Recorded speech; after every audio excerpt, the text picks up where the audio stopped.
കമ്പളമോനെ പെട്ടെന്ന് കേൾക്കുമ്പോൾ നമുക്ക് അച്ഛനെ വിളിക്കുന്ന പോലെയൊക്കെ തോന്നും. അങ്ങനെ തന്നെയാണ് സോഷ്യൽ മീഡിയ ആഘോഷിച്ചുകൊണ്ടിരിക്കുന്നത്. നെൽസൺ സംവിധാനം ചെയ്തിട്ടുള്ള ഹിറ്റ് സിനിമ ജയിലർ, തലൈവർ രജനീകാന്തിൻ്റെ സൂപ്പർ ഹിറ്റ് സിനിമ ജയിലർ, അതിൻ്റെ സെക്കൻഡ് പാർട്ട് വരികയാണ്. വളരെ പ്രതീക്ഷയോടുകൂടി ബോക്സ് ഓഫീസ് കുലുക്കും എന്ന് കരുതി നമ്മൾ പ്രതീക്ഷയോടെ കാത്തിരിക്കുന്ന ഒരു സിനിമയാണത്. ആ സിനിമയ്ക്ക് വേണ്ടിയിട്ട് അനിരുദ്ധാണ് മ്യൂസിക് ഒരുക്കുന്നത്. അപ്പോൾ അനിരുദ്ധ് മ്യൂസിക് ചെയ്തിട്ടുള്ള ഒരു പാട്ട് ഓൾറെഡി വന്നിട്ടുണ്ട്.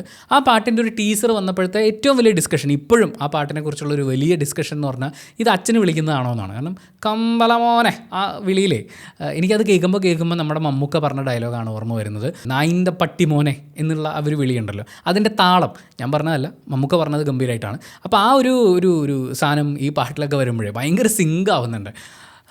മമ്മൂക്കയല്ലേ ആൾ.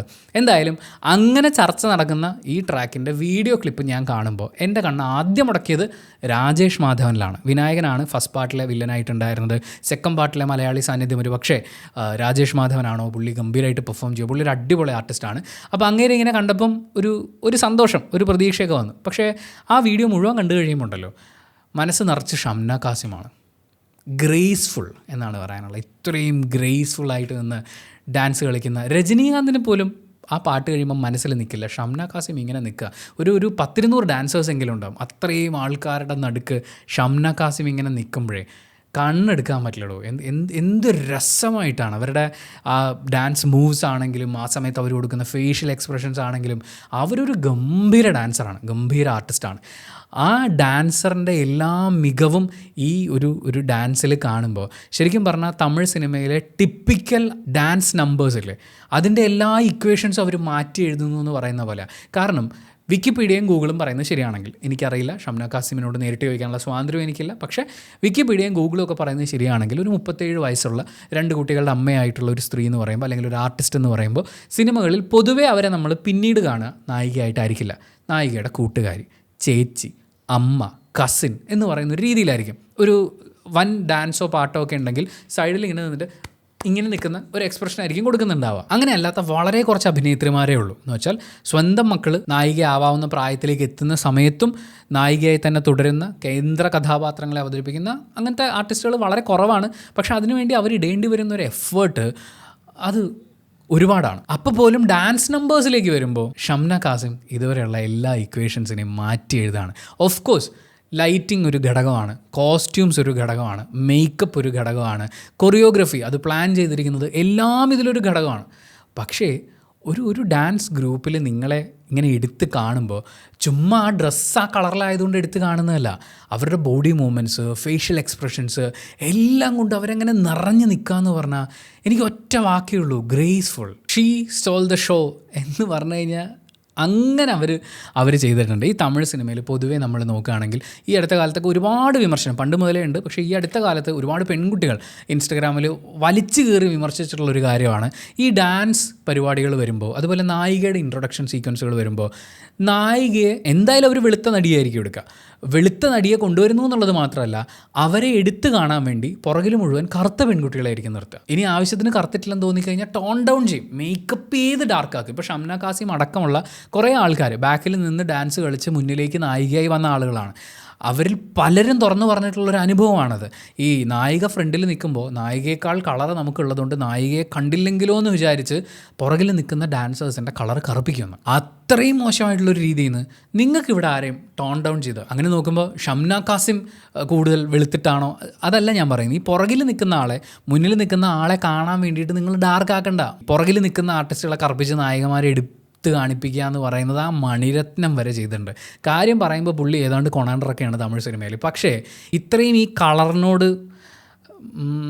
ഈ ആൾക്കാരുടെ ഉള്ളിൽ ഈ പറയുന്നൊരു ഇമേജ് ബിൽഡ് ചെയ്തിട്ടുള്ള സംവിധായകൻ എന്ന് പറഞ്ഞാൽ ഒരുപാട് പേരുണ്ട്. മണിരത്നം അതിൽ ടോപ്പിൽ തന്നെയാണ്. ഇപ്പോൾ ഏറ്റവും ലാസ്റ്റ് വന്ന സിനിമയിൽ സാറാ അർജുനാണ് വരുന്നത്. അവർ ഓൾറെഡി ഭയങ്കര ഫെയർ സ്കിൻഡ് ആയിട്ടുള്ള ഒരാളാണ്. ഞാൻ സാറാ അർജുൻ്റെ ഇൻ്റർവ്യൂ എടുത്തിട്ടുള്ളതാണ്. അപ്പോൾ ഓൾറെഡി അവരുടെ കളർ അതാണ്. ആ പെൺകുട്ടി നടന്നു വരുമ്പോൾ അതിനെ എടുത്ത് കാണാൻ വേണ്ടിയിട്ട് കൂടെയുള്ള മറ്റെല്ലാ കുട്ടികളെയും ഡാർക്കായിട്ട് ചിത്രീകരിക്കുന്ന ഒരു വൃത്തികേടുണ്ട് ആ സിനിമയിൽ. അതിൽ മാത്രമല്ല ഒരുപാട് സിനിമകളിൽ നമുക്ക് കാണാൻ പറ്റും. അത് തമിഴ് സിനിമയുടെ ഒരു ടിപ്പിക്കൽ പരിപാടിയാണ്. മണിരത്നം അതിൻ്റെ കിങ് ആണ്.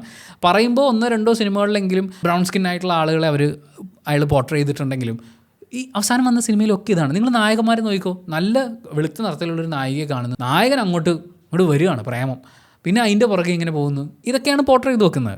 ആൾ വെളുത്തോ കറുത്തോ മനുഷ്യന്മാരല്ലേ, പ്രിഫറൻസുകളല്ലേ, അതൊക്കെ അവിടെ ഉണ്ട്. പക്ഷേ സിനിമയിൽ ഇതിങ്ങനെ പോർട്രേ ചെയ്ത് ആളുകളുടെ പെർസ്പെക്ഷൻ വരെ മാറ്റിക്കളയാണ്. കാരണം സിനിമ അത്രയധികം ആൾക്കാരെ അഫക്റ്റ് ചെയ്യുന്നൊരു പരിപാടിയാണ്. ഈ ഒരു ഡാൻസിൽ നമുക്ക് ആ പരിപാടി ചെയ്യുന്നത് കാണാൻ പറ്റില്ല. അതിൽ നെൽസൺ ഒരു താങ്ക്സ് പറയണം, ഷംന കാസിമിനെ കൂടുതൽ എടുത്ത് കാണട്ടെ എന്ന് വെച്ചിട്ട് ഒരുപാട് ആളുകളെ അങ്ങനെ ഡാർക്കാക്കി നിർത്തേണ്ട ഒരു കാര്യമില്ല.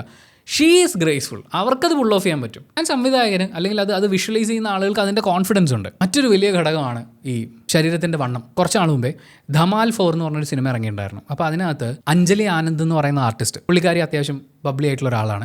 അപ്പോൾ അവർ ഡാൻസ് ചെയ്യുന്നു, അവരുടെ ഡാൻസൊക്കെ ഹിറ്റാവുന്നു. അപ്പോൾ അവരോട് ബോഡി ഷേമിങ്ങിൻ്റെ കാര്യമൊക്കെ ചോദിക്കുമ്പോൾ അവർ പറയുന്നത് ഇത്രയും തടിയുണ്ടായിട്ട് ഞാൻ ഇവിടം വരെയൊക്കെ എത്തിയില്ലേ എന്നുള്ളതാണ്.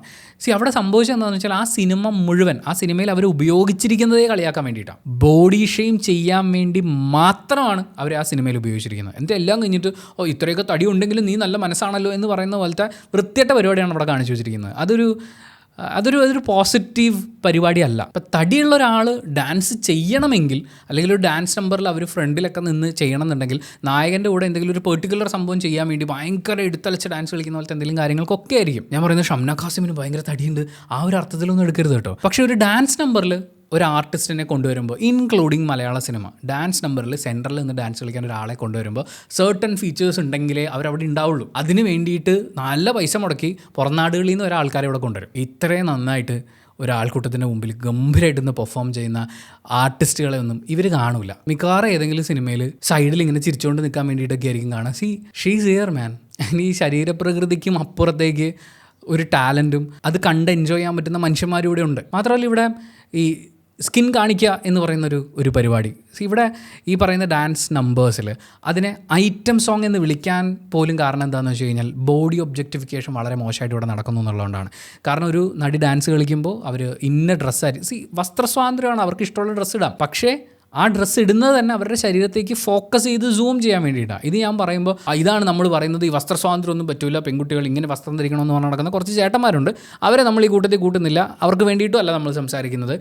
ഒരു ഫീമെയിൽ ബോഡി ഒബ്ജക്റ്റിഫിക്കേഷൻ എന്നുള്ള പരിപാടി നടത്തുന്നത് കൊണ്ട് ഐറ്റം സോങ് എന്ന് വിളിക്കപ്പെടുന്ന ഡാൻസ് നമ്പേഴ്സ് ഇവിടെ അതിൻ്റെ ആവശ്യമില്ല. ഇവിടെ നിങ്ങൾക്ക് ഒരുപാട് സ്കിന്ന് കാണിച്ചു തരേണ്ട കാര്യമൊന്നുമില്ല. നിങ്ങൾ കണ്ടുകൊണ്ടിരിക്കുന്ന സമയം ആ സ്ക്രീൻ ഇങ്ങനെ അത് നിറഞ്ഞ് നിൽക്കുകയാണ്.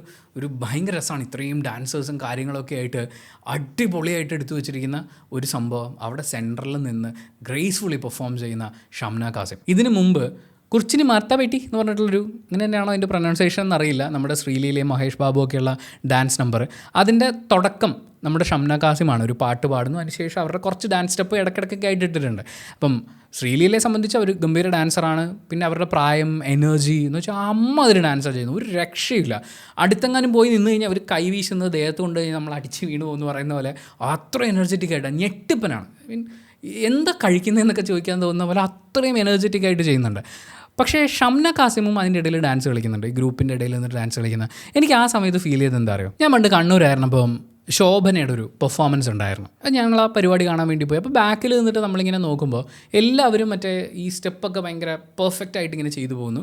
ശോഭന ഡാൻസ് കളിക്കുന്ന പോലെ തോന്നില്ല, അവർ ചുമ്മാ ഇങ്ങനെ ഒരു ഒഴുക്കം മട്ടി ചെയ്യുന്നതാണോ.